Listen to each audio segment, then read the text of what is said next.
एक बार एक जंगल में छोटी सी लड़की अपने मम्मी पापा के साथ रहती थी। उसकी ड्रेस बहुत सुंदर थी। वो हमेशा एक रेड कलर का मफलर लगा के रखती थी। उसे वो इतना प्यारा था कि सब लोग उसे रेड मफलर वाली लड़की कहकर बुलाने लगे। एक दिन वो पौधों को पानी दे रही थी कि अचानक से उसकी माँ ने उसे आवाज़ दी, Cinderella, Cinderella, come inside the house. Cinderella जब अंदर गई तो उसने अपनी माँ के हाथ में एक बहुत ही स्वादिष्ट केक देखा। उसने पूछा, वाह मम्मा, ये किसके लिए बनाया है? It's looking so yummy. मेरे मुंह में तो पानी आ गया। माँ ने कहा, नहीं नहीं, ये तुम्हारे लिए थोड़ी है, ये तुम्हारी दादी के लिए है, जिनकी तबीयत थोड़ी सी खराब है ना। जाओ जाके उनको देख के आओ और ध्यान से जाना, जंगल में किसी से बात मत करना, और हाँ, किसी की भी बात पर जरा भी भरोसा नहीं करना। माँ की बात सुनकर सिंड्रेला बाय बाय बोलकर घर से निकल पड़ी। जब वो जा रही थी तो उसकी माँ थोड़ा सा उदास हो गई। उसे लगा कि मेरी छोटी बच्ची पता नहीं अच्छे से पहुंच भी पाएगी या नहीं, कहीं रास्ते में उसे कोई तकलीफ ना हो जाए। लेकिन सिंड्रेला अपनी माँ को टाटा बोलकर आगे बढ़ी। सिंड्रेला की दादी जंगल की दूसरी तरफ रहती थी। सिंड्रेला अपने दोस्तों के साथ जा ही रही थी कि अचानक से उसे पेड़ के पीछे से एक चालाक भेड़िया देख लेता है। सिंड्रेला ये नहीं जान पाती कि वो चालाक भेड़िया उसे देख रहा है और वो अपनी मस्ती में अपनी दादी के लिए केक लेकर चली जाती है। अचानक से भेड़िया उसके सामने आ जाता है और बड़े ही प्यार भरे स्वर में उससे कहता है कि हेलो प्रिंसेस, तुम कहाँ जा रही हो? तुम्हें पता है ना, जंगल में बहुत खतरनाक जानवर हैं। तुम्हें डर नहीं लगता? सिंड्रेला ने कहा, मैं तो अपनी दादी को ये केक देने जा रही हूँ। नहीं नहीं, मुझे तो जरा भी डर नहीं लगता है। मेरी माँ ने कहा है कि सीधा जाके दादी को केक दे के आना, जंगल में किसी से बात नहीं करना। भेड़िया बोला, अरे तुम डरो मत मुझसे। मैं तो अच्छा वाला हूँ। तुम अपने दादी के लिए बस केक ही लेके जा रही हो। यहाँ पे पड़े कुछ फूल भी ले लो, तुम्हारी दादी माँ को बहुत अच्छा लगेगा। मासूम सिंड्रेला उस चालाक भेड़िए की बातों में आ जाती है और वहां पर फूल इकट्ठे करने लगती है। इसी बीच भेड़िया ने तरकीब बनाई कि वो सिंड्रेला से पहले उसकी दादी के घर में पहुंच जाएगा और उन्हें खा जाएगा। ऐसा कहकर चालाक भेड़िया दादी के घर के बाहर पहुंचा।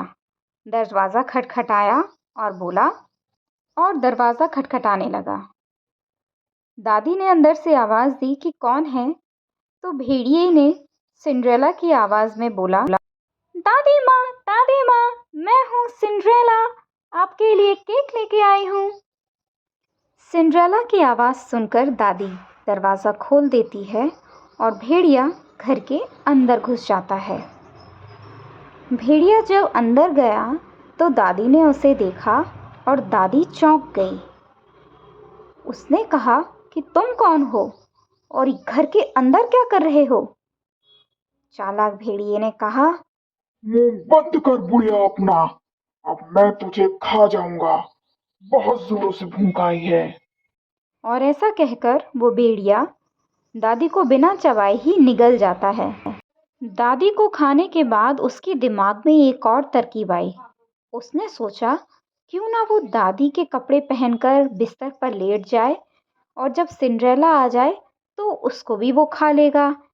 अरे ये सब वो सोच ही रहा था। अरे वाह, आज तो एक तीर से दो शिकार हो गए। वाह, मैंने कितना अच्छा दिमाग पाया है। शाबाश। ये सब सोचकर चालाक भेड़िया मन ही मन हंस रहा था। अचानक से उसे दरवाज़ा खटखटाने की आवाज़ आई। दरवाजे पर सिंड्रेला थी। उसने कहा, दादी माँ, मैं आई हूँ, दरवाज़ा खोलिए। मैं आपके लिए ढेर सारे फूल और आपका मनचाहा केक लेकर आई हूँ, आप दरवाज़ा खोलिए। सिंड्रेला की आवाज़ सुनकर भेड़िया मन ही मन हंसने लगा। उसने दादी की आवाज़ निकालकर सिंड्रेला को घर के अंदर बुला लिया। जब मासूम बच्ची घर के अंदर गई तो उसने देखा कि आज दादी कुछ बदली बदली हुई लग रही हैं। उसने दादी से कहा कि दादी माँ, आपके हाथ कुछ काले काले से लग रहे हैं। मन ही मन वो सोच ही रही थी कि उसने पूछा, दादी माँ, आज आपके हाथ कुछ काले काले लग रहे हैं, आपकी आंखें भी बड़ी बड़ी लग रही हैं, आपको क्या हो गया? क्या आपकी तबीयत कुछ ज़्यादा खराब है? सिंड्रेला की आवाज़ सुनकर वो भूखा भेड़िया एकदम से उठ खड़ा हुआ और डराने लगा सिंड्रेला को। बेवकूफ लड़की, मैं आज तुझे भी खा जाऊंगा। तुझे अपनी दादी माँ से मिलने का बड़ा शौक है ना? तो जा, तू भी मेरे पेट में जाके अपनी दादी माँ से मिल ले। भेड़िए की बातें सुनकर सिंड्रेला समझ गई कि भेड़िए ने दादी माँ को खा लिया है और वो जोर से वहां से भागने लगी। वो भागे जा रही थी और बचाओ बचाओ की आवाज़ करके चिल्ला रही थी, बचाओ बचाओ, कोई तो बचाओ, ये भूखा भेड़िया मुझे मार डालेगा। रास्ते से गुजरते हुए लकड़हारा सिंड्रेला की आवाज़ सुनकर वहीं रुक जाता है और पूछता है, क्या हुआ बेटा, तुम क्यों भाग रही हो? इतनी डरी हुई क्यों हो? बताओ मुझे। सिंड्रेला कहती है, एक चालाक भेड़िया, एक भूखा भेड़िया मेरे पीछे पड़ा है। वो मेरी दादी को भी खा गया, अब मुझे भी खा जाएगा। आप बचा लो मुझे, प्लीज बचा लो। लकड़हारा बहुत बहादुर था। उसने भेड़िए को अपने दोनों हाथों से उठाया और जोर से हिला दिया। पेट में हलचल होने के कारण दादी माँ निकलकर बाहर आ गई, क्योंकि भेड़िए ने उन्हें चबाया नहीं, सिर्फ निगला था। भेड़िया जोर जोर से चिल्ला रहा था, अरे कोई बचाओ, अरे कोई बचाओ। हाय राम, ये आदमी पागल हो गया है। ये मुझे कैसे हिलाया जा रहा है? बचाओ बचाओ। भेड़िए को इस हालत में देख सिंड्रेला को बहुत मजा आ रहा था। वो लकड़हारे से कह रही थी, और मजा चखाओ इसे, और मजा चखाओ, दुष्ट ने मेरी दादी को खा लिया। दादी माँ इतने हिलने डुलने के बाद बाहर निकली तो उनका सिर थोड़ा सा चकरा रहा था, लेकिन अब वो ठीक थी। भेड़िया बहादुर लकड़हारे को देखकर उसे लगा कि अगर यहाँ से अभी नहीं भागा तो ये लकड़हारा मुझे मार ही ना डाले, इसीलिए वो दुम दबाकर भाग खड़ा हुआ और सबने मिलकर जोर जोर से तालियां बजाई। तो बच्चों, आपको इस कहानी से क्या सीख मिलती है कि जब भी कभी आप अकेले हों या अनजान जगह पर हों, किसी भी अनजान या अजनबी व्यक्ति से अपने घर परिवार या अपने बारे में ज़्यादा बातचीत ना करें। उसे अपने घर परिवार की या अपनी पर्सनल डिटेल ना बताएं, क्योंकि अनजान व्यक्ति आपके लिए हानिकारक हो सकता है और कभी-कभी तो खतरनाक भी हो सकता है। बूढ़ी दादी ने सिंड्रेला को ये सारी बात समझाई और सिंड्रेला को ये सभी बातें समझ में आ गई। आशा करती हूँ कि ये कहानी देखने के बाद आप सभी बच्चों को भी ये सब बातें समझ में आ गई होंगी।